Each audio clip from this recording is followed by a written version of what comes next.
comment j'ai commencé mes premières lectures d'âme. Bonjour et bienvenue dans cette vidéo. Aujourd'hui, j'ai envie de te parler un peu plus de moi, que tu me découvres, et te partager aussi qu'on a tous des capacités qu'on choisit de développer ou pas.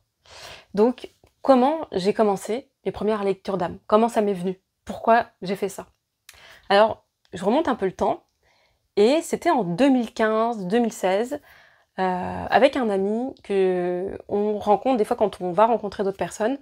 J'ai souvent des informations sur les gens. C'est-à-dire, je lui dis, ah, bah, cette personne, elle est comme ça, ou cette personne, elle a tendance à faire ça, ou cette personne, elle va aller dans cette direction plutôt. Et mon ami, au début, il me dit, mais bah, comment tu sais ça? Parce que tu la connais pas, tu viens de la rencontrer. Bah, je lui dis, bah, je sais pas, je le sais, je le sens. Puis, on laisse passer comme ça. Et puis, un jour, on partait en voyage avec mon ami et une autre personne que je ne connaissais pas, que lui, il connaissait. Et moi, je lui dis, je vais commencer à discuter un peu avec cette personne avant de partir en voyage pour apprendre à la connaître un petit peu, quoi. Et très vite, je partage à mon ami, donc cette personne qui va venir en voyage avec nous, elle a ça comme caractéristique, elle est plutôt comme ça, elle va faire plutôt ça, elle a tendance comme ça. Puis mon ami, toujours étonné, me dit, mais attends, tu la connais pas, attends de voir et de la découvrir. On part en voyage ensemble. Et au retour, mon ami me dit, mais t'avais raison, tout ce que t'as dit, c'est ça que ça s'est révélé, c'est étrange, à chaque fois tu dis des choses sur les gens, c'est souvent vrai, quoi. Puis sur le moment, j'ai pas tilté, parce que je me suis dit, bah oui, c'est normal, on perçoit tous des choses chez les gens, quoi. Mais quand même, quand il m'a dit cette phrase, ça m'a fait quand même réfléchir, et puis il m'a dit que bah non, lui, il avait pas forcément d'informations comme ça sur les gens. Donc c'est là que je me suis dit, ah, peut-être que j'ai des informations, que je reçois des informations sur les gens, et que voilà, peut-être que je peux en faire quelque chose. Moi, je suis curieuse, j'aime explorer l'humain, explorer ses capacités, explorer ses mécanismes pour mieux le comprendre et pour qu'on vive le mieux possible et qu'on soit plus épanoui en fait en tant qu'être humain.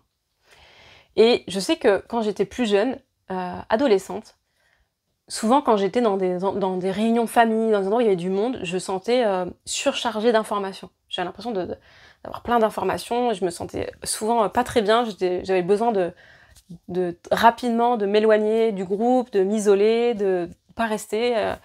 Moi, j'étais la première, dès qu'il y a un repas, de me lever pour débarrasser et être dans la cuisine en mode... Oh.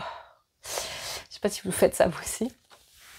Et donc, à ce moment-là, je réfléchis, je me dis peut-être que je reçois des informations que les autres ne reçoivent pas, et j'ai décidé de vérifier ça, d'aller explorer ça. Donc, à l'époque, je crois que c'était peut-être 2017, je choisis de proposer sur ma page Facebook, Mathilde Robera, Libre d'être soi, des lectures d'âme gratuites. Je me dis, je vais tester, et je vais explorer, puis je vais voir en fait. Et donc, je propose de faire des lectures d'âme par écrit aux personnes qui me contactent en message privé. Et je me souviens, une des premières personnes qui m'a contactée, c'était pas sa photo de profil, c'était une fleur, je crois, et c'était pas son vrai nom et prénom, il y avait juste son prénom. Et donc je me branche juste sur le prénom parce que je n'avais pas sa photo, je ne savais pas à quoi elle ressemblait, cette personne. Et je commence à voir un des premiers trucs que je vois, c'est un bar tabac. Bon, bah du coup, au début, mon cerveau me dit, mais qu'est-ce que tu vas partager comme info, le bar tabac? Et je vois beaucoup, on monte l'océan, je vois la mer, et là, donc, je partage ça à la personne. Et elle me dit, mes parents ont tenu un bar tabac toute leur vie. Ils sont morts aujourd'hui, mais toute leur vie, ils avaient eu un bar tabac, quoi. Donc là, assez étonnée. Et elle m'a dit, je vis au bord de l'océan, j'adore l'océan, et je me promène tout le temps au bord de l'océan. Donc voilà, j'étais assez étonnée, c'était un des premières lectures d'âme, et les infos que je reçois, ça se révèle assez juste, assez pertinent, donc je continue de pratiquer. Une fois, j'en fais une lecture d'âme en présentiel, donc à Limoges, à peu près, donc au centre de la France.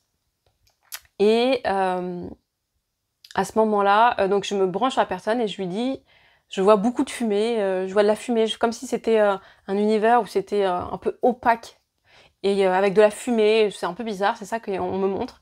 Et là, il me dit, j'ai grandi avec une famille qui fumait beaucoup à l'intérieur de la maison, des parents qui fumaient à l'intérieur de la maison, donc j'ai grandi dans un univers un peu enfumé, c'est vrai.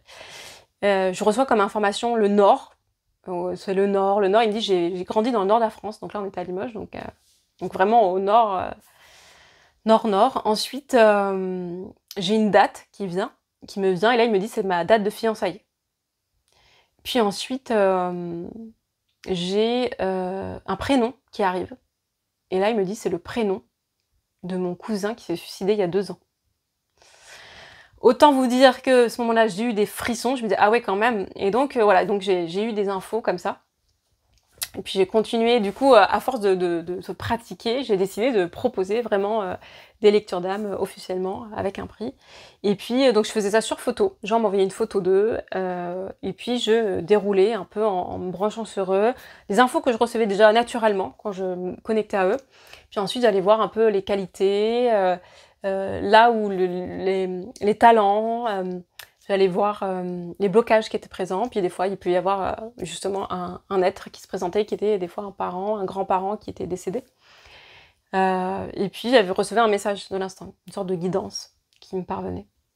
Donc j'ai continué à faire ça. Voilà, je faisais ça de temps en temps, je faisais ça pas tous les jours, mais je faisais ça régulièrement. Toujours étonnée. Et puis les gens me contactaient, et puis j'avais des super bons retours, donc c'était intéressant. Et puis même une fois, je l'ai fait à une personne. C'était une amie en fait, c'était la compagne d'un ami, et qui me disait qu'elle avait perdu son père il y a quelques années avant, il y a peut-être 3-4 ans. Et puis voilà, elle se sentait un peu encore dans ce deuil, et puis je lui ai dit écoute, si tu veux, je lui ai proposé voilà, gratuitement, de me connecter, de me relier à son père et voir est-ce que je percevais des choses ou pas, et lui passer un message. C'était assez étonnant parce que je lui ai décrit, j'ai eu des images qui sont arrivées, c'est comme si on me montrait une balançoire. Je dis écoute, il y a une balançoire, il me dit mon père il adorait ça, m'aider à me balancer. Et puis j'ai senti, j'ai dit vraiment ton père il était très, très proche de toi, c'est comme si je sentais que dans son énergie, t'étais un peu sa préférée. Il m'a dit, elle me disait j'étais la seule fille, j'étais la dernière, et c'est vrai qu'il m'a vraiment couvée, quoi. J'avais un père qui était très présent, très. J'ai dit bah, écoute, je sens tout son amour qu'elle a. Et voilà, donc ça j'ai rarement fait ça. J'ai rarement fait pour des personnes décédées, mais ça a pu m'arriver des fois que si ça se présentait. Moi généralement, comment ça se présente quand je reçois des infos, ça peut être donc soit des images, soit j'entends des choses. Soit c'est de la clairsentence, c'est-à-dire que je vais ressentir des émotions fortes dans mon corps. Donc ça va se présenter sous ces différentes formes. Et ce que je vous ai pas dit, c'est que en peut-être 2015, je vais voir une fois un médium. Ma grand-mère était décédée 2 ans auparavant, puis je voulais j'avais des questions un peu sur mon chemin de vie, sur ma direction. Et donc je me dis tiens, je vais tester un médium. Et à la fin de la séance, le médium me dit mais toi, t'es médium. Je dis comment ça, je suis médium. Enfin c'était bah oui, tu comme moi, tu perçois. Bah moi, dans ma tête, c'était non. Enfin, je suis ressortie de cette séance, je me suis pas attardée là-dessus parce que bah non, j'étais pas médium. Hein. Je voyais pas les morts, je parlais pas avec eux. Pas ceux qui ont vu le film Le Sixième Sens. Moi, je voyais pas les morts partout avec moi dans la chambre. Donc pour moi, j'étais pas forcément médium, parce que pour moi, vraiment, médium, j'avais associé la personne qui parle avec les morts et qui les voit et qui parle avec eux. Et moi, ça se présentait pas sous cette forme-là. Donc pour moi, je m'étais pas dit médium, même si quand j'étais enfant, je voyais des êtres. Je voyais plus souvent des êtres qui étaient morts ou des guides des autres. Mais ça s'est assez dissipé en grandissant. Je ne le percevais plus comme ça dans cette réalité-là. Mais donc voilà, j'avais ces informations qui venaient et qui étaient régulières. C'est pour dire ce qu'on a tous des perceptions, mais on va pas tous choisir de les développer. C'est comme on a tous des muscles, mais on choisit pas tous de développer ces muscles. Il y en a qui vont avoir des gros muscles et d'autres pas beaucoup de muscles, en fonction de si on fait du sport ou pas, et si on choisit de les développer ou pas. Et bien c'est pareil. Et puis on a aussi des capacités à... C'est-à-dire qu'on est des fois... on a un physique avec lequel les muscles vont se développer plus rapidement que d'autres. Il y a des personnes qui ils vont 3-4 fois à la salle de sport et ils vont intensivement, ils peuvent avoir vraiment des muscles qui se dessinent très rapidement, et d'autres ça va mettre beaucoup plus de temps. C'est un peu pareil avec nos capacités. Donc les capacités, ça s'entraîne, c'est des choses qui s'entraînent. C'est pas des choses... Oui, on peut avoir des facilités à se connecter, à recevoir des infos. Moi, j'avais cette facilité qui était là. Et ensuite, ça a été de la pratique et de l'entraînement. Surtout qu'on est dans une société où on est énormément conditionné avec notre mental à raisonner, à réfléchir, à faire vraiment travailler notre cerveau gauche. Et donc, on a beaucoup un esprit d'analyse. Moi, je viens aussi d'un master en sciences, donc je veux vraiment d'un endroit où on analyse, où il y a de la réflexion, où voilà, on fait pas trop fonctionner l'intuition. Dans notre société, on n'est pas habitué à faire confiance en notre intuition, à ce qu'on perçoit, au message qu'on va recevoir. Il faut que ça soit rationnel, il faut que ça soit palpable, il faut que ça soit concret. Mais donc, on a toute une partie de nos sens dans lequel on n'est pas connecté. On ne va pas chercher naturellement de l'information. Et c'est quelque chose qui s'apprend et qui se développe. Soit c'est là, on sent qu'on fait appel à notre intuition, mais on n'a pas forcément les mots. On dit, ok, je sais que je fais appel à mon intuition. Mais voilà, c'est pas quelque chose où j'ai les mots pour en parler. On le fait naturellement, instinctivement, et puis des fois on y va et c'est plus, ok, là je prends le temps d'aller connecter en moi et sentir est-ce que j'ai des informations qui m'arrivent. Donc là, ça a duré pendant 1 an et demi, puis après les gens revenaient l'année d'après pour avoir une seconde lecture d'âme, et à un moment donné, j'ai trouvé que c'était comme pas très juste. Pour moi, je trouvais que j'avais envie vraiment de redonner le pouvoir aux gens, en fait. J'avais vraiment envie de dire, ok, si vous venez et vous me donnez juste votre photo et tu me dis juste, dis-moi ce que tu vois et basta, je trouvais que ça a enlevé le pouvoir. J'avais vraiment envie, moi, en tout cas dans ma façon de travailler, de fonctionner, si ça m'appartient, hein, c'était je veux amener les gens à connecter, à sentir, à percevoir, et qu'on œuvre ensemble plutôt, que je mette mes perceptions au service pour aller plutôt débloquer des choses, plutôt amener des choses autres que juste vas-y Mathilde, dis-moi ce que tu vois sur moi. Et puis souvent les gens, ils ont un peu ce côté, comme ça fait un peu un côté magique, les gens ils attendent qu'on leur dise des choses sur eux. Alors évidemment il y a des fois dans les messages que je reçois, surtout dans les messages de guidance, on pourrait dire que c'est des messages des fois un peu général. C'est genre, bah oui, c'est général, mais des fois, quand c'est un message que je reçois qui dit, crois en toi, parce que là, ok, c'est dur, c'est difficile, mais garde la foi parce que après, derrière, ça va être plus beau. C'est une réalité qu'il y a beaucoup de personnes qui ne croient pas en elles. Il y a beaucoup de personnes qui doutent. Il y a beaucoup de personnes où quand on dit à quelqu'un, oui, crois en toi, et quelqu'un me dit, ouais, mais ça, c'est un peu généraliste. Mais si tous les êtres humains, la majorité, étaient sûrs d'elles, en confiance, on ne transmettrait pas ce message. Donc forcément qu'il y a des messages qui vont être un peu généralistes, parce que ça va juste parler de ce que les gens ont besoin. Après, ça fait pas tout, hein, de dire juste « aie confiance en toi », ça y est, on a confiance. Non, mais ça vient soutenir, ça vient accompagner sur son chemin, et ça fait du bien d'être dans des moments, d'être soutenu, clairement, pour des traversées, pour des espaces qui sont pas toujours faciles. Mais moi, j'aime quand même, et c'est pour ça que j'ai arrêté en fait les lectures d'âme, accompagner avec la personne. Et donc de voir dans l'instant présent. Donc aujourd'hui, moi, ce que je propose, ça va être plus des accompagnements. On va aller déjà voir directement les blocages. Moi, j'ai cette facilité de me connecter au système de la personne et de faire une lecture dans son inconscient, une lecture de son système. Je vais avoir accès à des espaces, à des émotions, je vais sentir. C'est comme si je me branche sur toi et je perçois le monde à travers tes yeux, à travers ce que tu perçois, ce que tu ressens. Donc je vais avoir beaucoup d'informations dans cet espace-là pour t'aider à, des fois, quand on a des blessures et des traumas, on est dissocié. On n'a pas accès à l'information parce que c'est trop douloureux, c'est trop intense.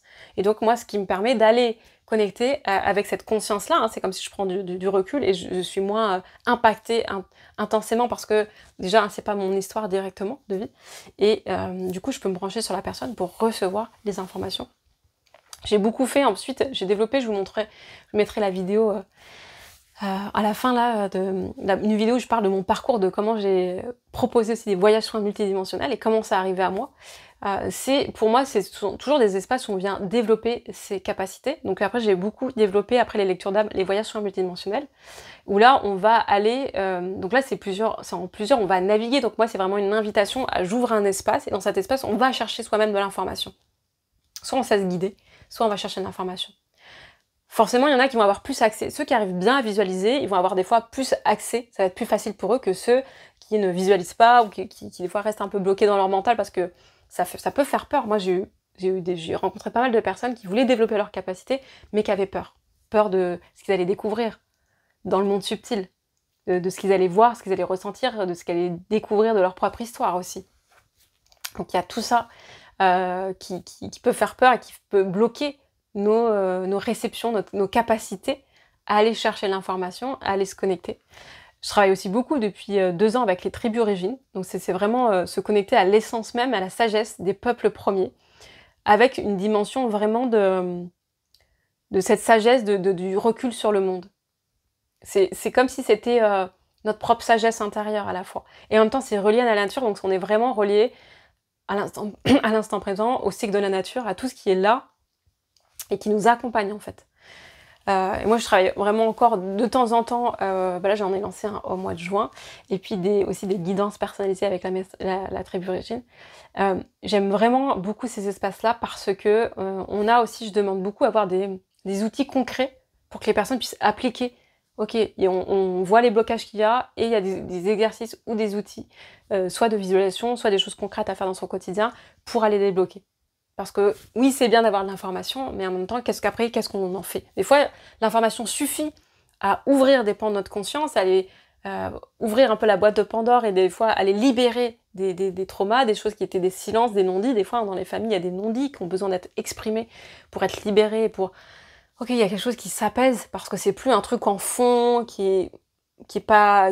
qu'on sait pas, qui a l'air bizarre, qui met du flou dans notre vie. C'est un truc qui est vu, et une fois que c'est vu, on peut aussi traverser l'émotion qui va avec s'il y a besoin, libérer l'émotionnel, on peut aller libérer des fois le corps qui prend les charges émotionnelles et traumatiques, et il y a des lourdeurs qui se vivent dans le corps. Voilà, il y a tout ça qui fait que après on peut vraiment prendre ce temps d'aller libérer une fois que c'est connecté, une fois que c'est vu et reconnu.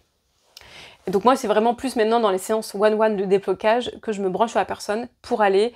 donc j'utilise toujours mes perceptions, hein, c'est juste que maintenant je les utilise pour aller libérer les blocages. Vraiment, pour moi, j'ai à cœur que ce soit pas juste une sorte de guidance de ce que tu dois faire de ta vie, même si des fois ça peut aider, hein, mais aujourd'hui je guide aussi beaucoup avec l'outil du Human Design, des clés génétiques qui sont basées sur la date de naissance, qui vont aussi amener des outils sur ton chemin de vie, sur tes talents. Et donc moi je couple vraiment les deux, de ce que je vais ressentir plus de ces outils-là pour vraiment aider les gens à se reconnaître, à se révéler et à mieux intégrer aussi leur talent et mieux intégrer leur chemin de vie, parce que ce qui se passe, c'est que quand on n'a pas été reconnu en fait enfant, quand on nous a pas encouragé, on nous a pas valorisé, on nous a pas dit tout ce qu'on est venu d'apporter de beau dans ce monde, on nous a pas dit waouh, t'es unique et t'es singulier, tu viens apporter quelque chose d'unique au monde. Tant qu'on ne nous l'a pas dit, on a beaucoup de mal à le reconnaître soi, et on a des systèmes de protection qui fait que dès qu'on doit aller voir ses talents, brouillard, blackout, et c'est pour ça qu'il y a beaucoup de gens qui peuvent se sentir perdus, qui savent pas quoi faire, ou ils ont l'air de se disperser ou de papillonner à droite à gauche parce que il y a un système à l'intérieur de protection qui fait qu'ils vont pas voir en fait, qui peuvent pas les voir parce que leur système, on peut pas les voir parce que warning, danger, parce que c'est inconnu, parce que ça fait peur de se reconnecter aussi à sa puissance, parce que sa puissance dans notre société est surtout associée à de la violence. Alors que quand on se branche sur sa puissance, il y a des choses qui s'ouvrent, il y a des choses qui se révèlent, et ça c'est hyper précieux. Donc voilà, c'est vraiment tout ça que je voulais vous partager, que voilà, c'est important. Enfin, on a tous la capacité à se relier à ces capacités, à recevoir de l'information, et c'est important à mon avis, déjà de plus en plus d'aller chercher aussi son information pour aller se connecter à sa propre guidance, à sa propre GPS, parce que de l'information, on en reçoit partout, de tous les bords, on sait plus ce qui est vrai, on sait plus ce qui est faux, et ça va être important de refaire passer à l'intérieur de soi, même si évidemment on a des filtres et que ça peut être biaisé. C'est aussi tout un travail d'aller, entre guillemets, nettoyer ces filtres, c'est-à-dire ok, à quel point j'ai mis des filtres qui sont liés à des espaces réactionnels, des espaces de trauma, des espaces de blessures, qui fait que je peux pas voir la réalité en face, et que du coup j'ai des filtres qui me fait que je me raconte des histoires dans des espaces où que je suis pas capable de voir ce qui est vraiment en fait, où il y a trop d'émotions bloquées à cet endroit-là. Donc voilà un peu ce que je voulais vous partager aujourd'hui. Est-ce que j'ai autre chose à vous partager? Non, mais si vous avez envie, osez tester à sentir, est-ce que vous recevez de l'information quand vous branchez sur quelqu'un. On est tous capables de le faire. On est tous capables de le faire. Et on choisit ou pas de le faire. Et puis peu importe en fait qu'on choisisse de le faire ou pas dans cette vie. Hein. Il y en a qui développeront beaucoup leur capacité, d'autres pas du tout. C'est ok, mais je pense que c'est important quand même aujourd'hui d'aller chercher aussi l'information dans un monde où on est informationné, dans le sens où il y a beaucoup trop d'informations, enfin beaucoup d'informations qui circulent de tout et n'importe quoi, en tout cas de tout ce qui existe, et que des fois on peut se sentir perdu, ou vite même des fois influencer. C'est-à-dire que, ah, on voit ça, on est tenté par ça, puis après on voit rouge, on pense rouge. Et c'est-à-dire, ok, mais moi, quand je reviens dans mon axe, dans ma bosse, qu'est-ce qui résonne pour moi, dans mon alignement? Est-ce que je sens que c'est plutôt ça ma vérité ou plutôt ça ma vérité? Et d'aller vraiment se connecter à ce qui résonne en soi et ce qui fait sa propre vérité dans l'instant présent, parce que, comme je dis souvent, on est des êtres de changement. Voilà un peu ce que j'avais envie de vous partager. Dites-moi si vous avez des questions, comment c'est pour vous, est-ce que vous avez développé vous-même vos perceptions ou pas. J'ai hâte de vous lire en commentaire. N'hésitez pas à vous abonner si mon contenu vous intéresse. Et je vous dis à tout bientôt. Prenez bien soin de vous.